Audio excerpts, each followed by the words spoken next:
if you put the user first, what is important for the user? Why is he wearing a watch? Probably not for the gears, but he's wearing it to read the time.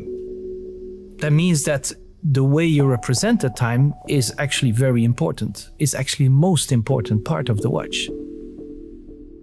This thinking has been applied from the first watch to the latest one we introduced and all the ones I'm working on for the future. It's always the same logics. Put the user first instead of the engineering first. And the result, of course, will be very different. If you ask me 15 years, well, it's the thing I'm most proud of, is the owners of our watches. I have the chance to meet them from time to time, and every time I say, "Oh, thank you, you are an owner of our products." So yeah. When you look at all these watches, you tend to see all the steps that we set in all these years, in these 15 years, and it feels like, well, for me at least, and I hope that the people that will visit it will see that there is a kind of evolution in there, and that this evolution is heading to somewhere. When I started the brand, I was still working full-time as an industrial designer. I worked as a consultant, and I did that for 3 years after I launched Ressence. So it's not that I knew exactly what's going to happen.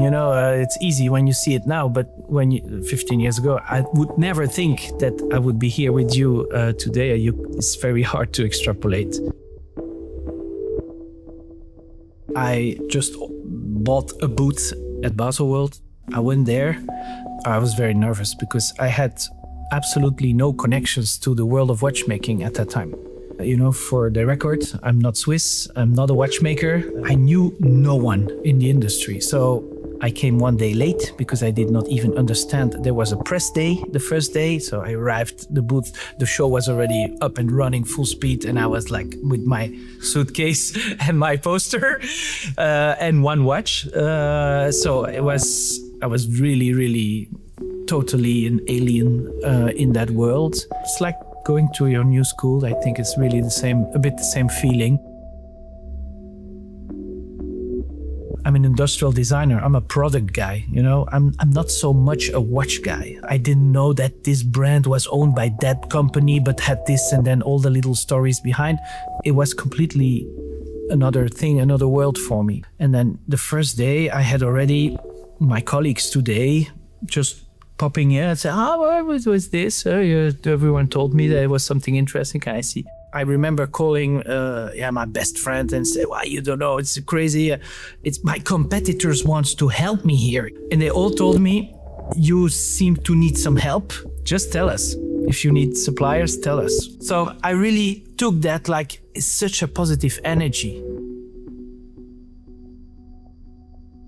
The first time I assembled these components I got, and that I saw the disc system and really the feeling that you say, oh God, this is something I never saw and it's really, really new. But now when I see a 0 series, it really feels like a dinosaur. The Type 1 Black is also one of these starting moments. It's the natural evolution of the 0 series and the Series 1. The difference between those two watches is huge. The 0 series is a 2.5 dimensional watch. That means that it's like every other watch in the world, means that all the axles are parallel to each other. The dial of a Type 1 is curved, and that changes everything because suddenly the watch becomes three-dimensional inside. Other machines, other people, other companies, other prices. I was already happy to have something 2D was perfect, but we feel more close, more related, and more empathy for a shape that is organic than a shape that is geometrical. We push the envelope to more 3D for this empathy reason. So if you have a watch that is part of you, that is part of your body, that is part of your identity, because a watch is really a part of your identity, how can I generate more empathy? How can I generate a better relationship between you and the watch? Just take it in your hands. When you take a Type 1, it has this this pebble feel. Who doesn't like to hold a pebble in his hands? You know, it gives a good feel. And there is no crown, nothing sticks out. It's really minimal. It's also related to this idea that you want to maximize the surface of the expression of time on the watch. You don't see case. It's all a dial. Why? Because the bigger the displayed information, the easier it is to read. Before I launched the Type 3, I made prototypes based on the Series 1. So I really took up the important components inside the Series 1. I made it with oil inside. In my opinion, it was going so far away from what was out there that basically I was a little bit afraid that no one would buy it. It's an expensive watch to develop. I thought, okay, let's do a small investment, just the small parts that we need to have to put the oil inside, and try and ask the retail network, because I was really unsure about, will this ever have a market? For years, people asked me, but where did you get the idea from? And I didn't know. But you know, when you're a creative person, you're a sponge. You always absorb things all the time. And sometimes it comes out. The idea, in the end, I found it came from compass, from sailing, basically, that you work with compass. So when I was young, there were no GPS on boats, on sailing boats. So when you had to cross at night, you had no reference point. The only one that you had was your compass. I took the dial, exactly the same as this one. I glued it on a CD. You remember CDs? I was playing music with. And I glued a glass, sapphire glass on it. I filled the hole with liquid. I glued it. I closed it with a tape. I turned it around and I had the effect of a Type 3. And I was like, okay, this is good. A step further, and that step is dematerialization of the watch. Our industry, it's materializing everything. They show a lot of pieces of components, and it's good, it's clever, because you can show why it's expensive.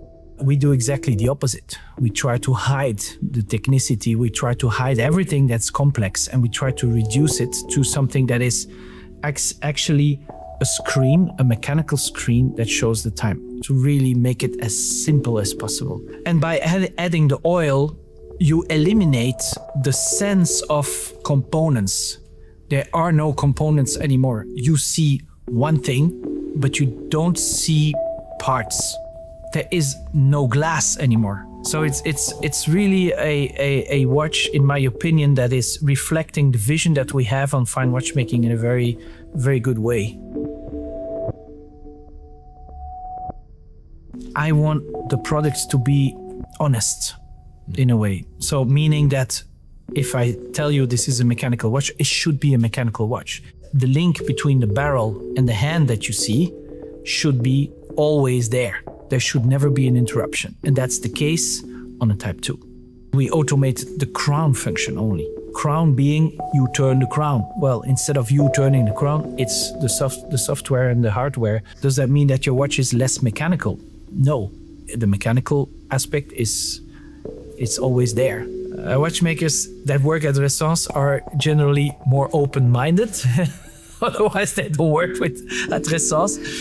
I worked a lot with non-watchmakers on this watch, of course. I worked a lot with people that are in electronics, in software and hardware and all these things. Because for me, it was a completely new field I didn't know much about.